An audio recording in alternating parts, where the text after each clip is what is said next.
Hello everyone, welcome back to the channel. In this video, I'm gonna create a quick in-depth review about this AI work manager, which is Slack. So let's quickly dive into it. Slack has grown beyond a chat platform. It now offers AI featured like smart messages summaries, AI powered search, and workflow automation.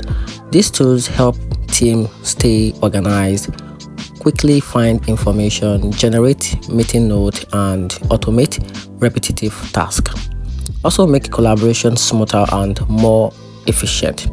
Its AI integrations are particularly helpful for teams looking to reduce manual work and streamline communication.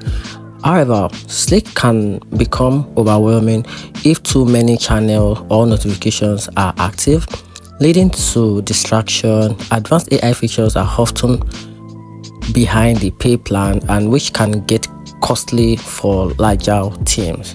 So in my opinion, I think Slack is a strong choice for teams seeking AI-driven productivity, but smaller or cost-conscious teams may need to weigh this drawback before dive into it. And that's it. Hope the review helpful. If you do, turn on the notification button and make sure you subscribe for more review.